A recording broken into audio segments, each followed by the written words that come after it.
عمران خان کو بنی گالہ، نتھیا گلی اور وزیر اعلیٰ ہاؤس میں منتقل کرنے کی تجویز دی۔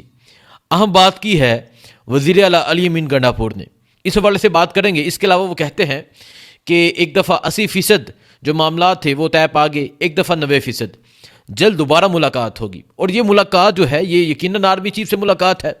آرمی چیف سے ملاقات کی بات کر رہے ہیں علی امین گنڈاپور، اس حوالے سے بات کریں گے۔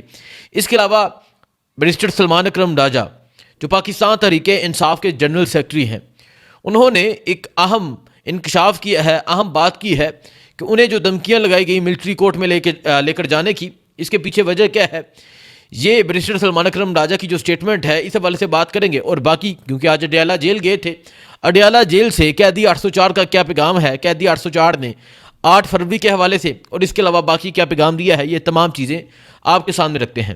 پہلے بات کرتے ہیں علی امین گنڈاپور کی۔ علی امین گنڈاپور نے کہا کہ عمران خان کو نتھیا گلی، بنی گالہ اور وزیر اعلیٰ ہاؤس میں منتقل کرنے کی تجویز دی۔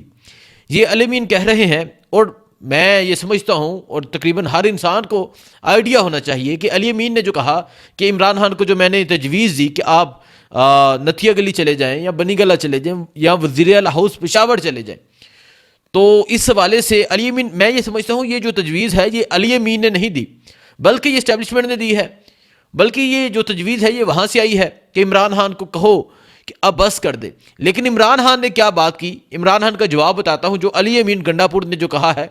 علی امین گنڈاپور کہتے ہیں کہ عمران خان نے نہ کر دی۔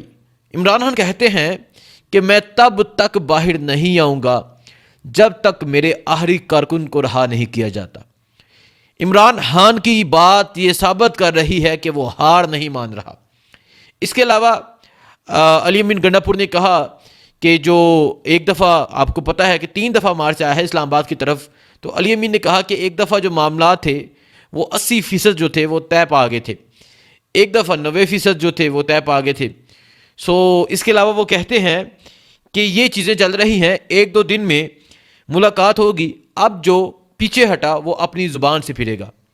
اور اس سے پہلے جو ملاقات کی بات کر رہے ہیں، یہ ملاقات کوئی شہباز شریف سے تو ملاقات نہیں ہونی، یہ ملاقات ظاہری بات ہے آرمی چیف سے ملاقات کی بات کر رہے ہیں، جنرل آصف منیر سے ملاقات کی بات کر رہے ہیں علی امین گنڈاپور، کیونکہ شہباز شریف کے تو اختیار میں ہی کچھ نہیں، شہباز شریف کے کنٹرول میں کچھ نہیں، اور کس سے ملاقات کرنی ہے، جا کے سپرنٹینڈنٹ اڈیالہ جیل سے تو ملاقات نہیں کرنی۔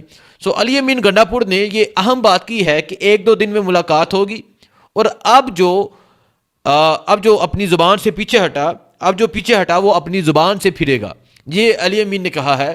مطلب اب سمجھے کہ زبان ہو چکی ہے، اور جو زبان جب ہو چکی ہے، زبان کسی وجہ سے ہوئی ہوگی، کچھ چیزیں طے ہوئی ہوں گی، تو علی امین نے یہ بات کی ہے۔ اب اس بات میں کتنی صداقت ہے، کیا یہ کوئی گولی تو نہیں، کیا عمران خان باہر آ جاتے ہیں یا نہیں باہر آ جاتے؟ اور عمران خان نے اس چیز کا، عمران خان کہہ چکے ہیں، علیمہ خان بھی باہر آ کے بتا چکی ہیں کہ عمران خان نے ان کو بتایا کہ علی امین نے ان کے آگے کافر دی بنی گالہ کی۔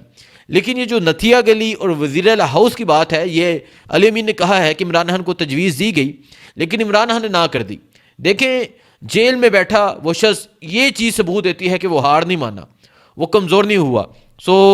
دیکھتے ہیں، جیسا کہ علی امین نے کہا کہ 1-2 دن میں ملاقات ہوگی، دیکھتے ہیں عمران خان کی رہائی جلد ہوتی ہے نہیں ہوتی، اور آرمی چیف سے ملاقات اس کے 1-2 دن میں اگر ہو جاتی ہے، اس کے کیا اثرات ہوتے ہیں، کیا عمران خان پہ، تحریک انصاف پہ کوئی سختی کم ہوتی ہے نہیں ہوتی، تحریک انصاف کو مینڈیٹ واپس ملتا ہے نہیں ملتا؟ کیونکہ جب لانگ مارچ نکلا تھا تو 2-3 چیزیں تھیں، ایک مینڈیٹ واپسی، دوسرا جو تھا وہ 9 مئی پہ جوڈیشل کمیشن بنانا، یہ 1-2 چیزیں تھیں جو عمران خان نے مانگی تھی۔ عمران خان نے، اور اسیران کی رہائی، عمران خان نے اپنی رہائی کی بات نہیں کی۔ یہ چیزیں ہیں جو علی امین نے انٹرویو میں کہی ہیں۔ اس کے علاوہ وہ کہتے ہیں کہ بشریٰ بی بی اگر مارچ میں نہ ہوتی تو وہ بہتر پرفارم کرتے، اور میں یہ سمجھتا ہوں کہ جو مارچ ڈی چوک تک پہنچا، دیکھیں یہ نہ مجھے پتا تھا، نہ ہی میں سمجھتا ہوں کہ بشریٰ بی بی کو یہ پتا ہوگا، نہ کسی اور کو پتا ہوگا کہ ڈی چوک میں گولیاں چلائی جائیں گی۔ لیکن میں یہ سمجھتا ہوں یہ جو مارچ ڈی چوک تک پہنچا، ڈی چوک تک پہنچنے میں ایک بڑا کردار بشریٰ بی بی کا بھی تھا۔ جس طرح وہ موجود رہیں، جس طرح انہوں نے اشارے کیے، جس طرح انہوں نے کہا کہ نکلو، چلو سپیڈ پہ چلو، مطلب کیونکہ میں عینی شاہد ہوں، میں وہ تمام چیزیں دیکھتا رہا ہوں، تو بشریٰ بی بی کا کردار بہت اہم کردار تھا، اور جو ورکرز تھے وہ ان کی طرف دیکھتے ہوتے تھے۔ ورکر اسی طرح انہیں عزت دے رہے تھے، ورکر اسی طرح ان کی رسپیکٹ کر رہے تھے، اسی طرح جوش تھا جیسے عمران خان ہے، کیونکہ بشریٰ بی بی بتا چکی تھی کہ وہ عمران خان کے لیے نکلی ہیں. سو یہ کہنا کہ اگر بشریٰ بی بی نہ ہوتی تو بہتر پرفارم کرتے، مطلب آپ کس طرح بہتر پرفارم کرتے؟ میں یہ سوال کرنا چاہتا ہوں. کیا آپ لوگ زیادہ لے کر آتے؟ کیا کرتے؟ کیونکہ جب گولی چل جائے تو پھر تو اس کے آگے کوئی آپشن نہیں رہتی.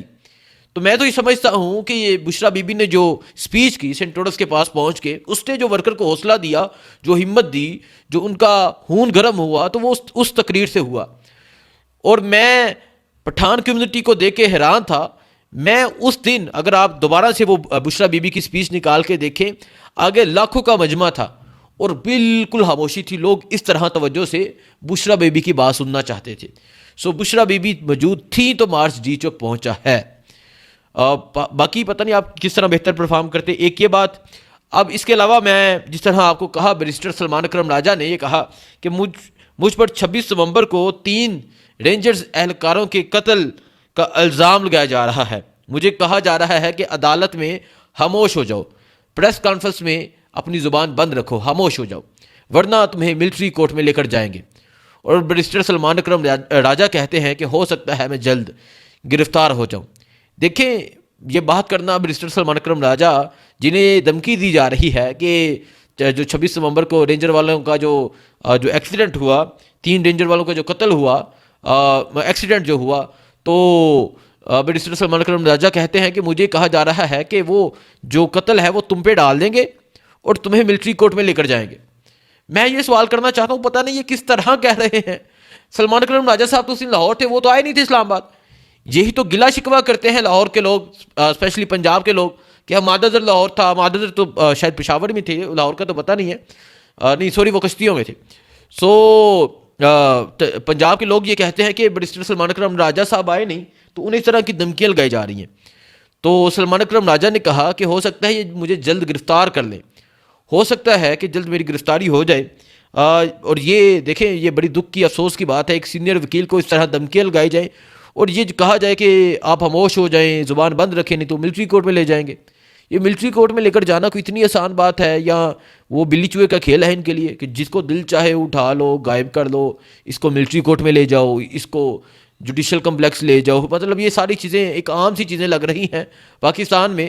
اور بیرسٹر سلمان اکرم راجہ نے آج جو سپریم کورٹ میں کھڑے ہو کر ایک صحافی کے سوال کا جو زبردست جواب دیا، انہیں اپریشیٹ کرنا چاہیے.